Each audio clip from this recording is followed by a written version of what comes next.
So I actually wrote this one a little bit ago, but I think it's still applicable for the most part. It's called Boys and Girls. Boys and girls are taught different games. Boys learn to be soldiers, learn they'll rule the world when they're older, lifted up on their daddy's shoulders, while we hid behind our mother's skirts and watched her scrub the dirt that they brought in, and even when we tomboys fought in the same dirt, we were never taught that we had the same worth. Because the princess never rode the steed, it was the knight that did the great deed, and we just let down our hair and relinquished our power to a man that wasn't worthy of climbing our tower. Now it seems to me that this game is unfair to the fairer sex, when his pleasure is your gag reflex.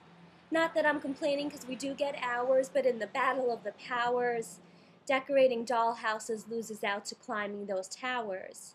Now this glass ceiling has me feeling that in this game boys get a head start, because they're taught to think with their heads, while we're taught to think with our hearts. So while in his childhood dreams he soars through the skies and extinguishes fires, we find our childhood dreams prone to being objects of desires. Our childhood fantasies, and the guys on dreamphone. Hey there, it's Ken. I'll probably fuck you and never talk to you again. Hi, it's Steve. Want to go to the movies? So I can pretend to hold your hand when all I want's to touch your boobies? Remember when we used to wish to be equipped to be just a pair of tits? All eyes were on the prize and a boyfriend was only a bra size away. But even then we were fearful that he'd stray. Couldn't trust Stacy when we left her with Ken, stripped off their clothes in the den, and before you knew it the pink convertible was a-rocking, and my mom came knocking and told us girls to play nice. So we learned to coat our games with sugar and spice, from then on winning the only way we knew how. And I think back now, what if I asked Xander if I would pander away my friendships for the whims of a philanderer, and he'd reply, ask again.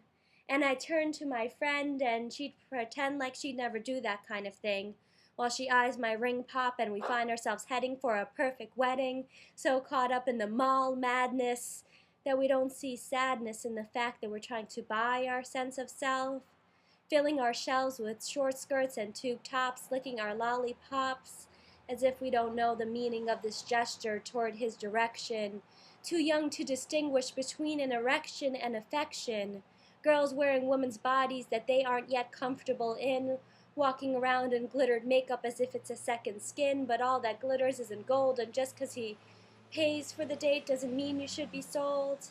And even now, past the pubescent anxiety, as I've come to take my place as a woman in society, I am woman, hear me, meow.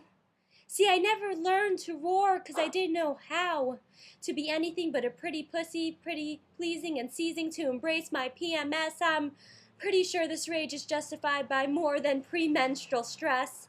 Perhaps I'm dressing like I'm on display every day, but if I'm gonna be gawked at, I don't want to look like I'm on the sales rack. So I primp and pimp my assets without thoughts to the aspects that they don't see. See, I've long stopped playing hide and seek, and yet I'm still hiding my true self while seeking solace in somebody else. And though I never got those 7 minutes in heaven, and long after I finished a couple bottles, I'm still spinning, and the game keeps going, yet I'm never winning. And I keep forgetting that recess is over, and that these games aren't as much fun when you're older. In this awkward evolution toward finding the woman in me, I often resign myself to the limitations of what that could be, because I'm constantly confronted by that little girl taught to be a pretty princess, living in a king's world.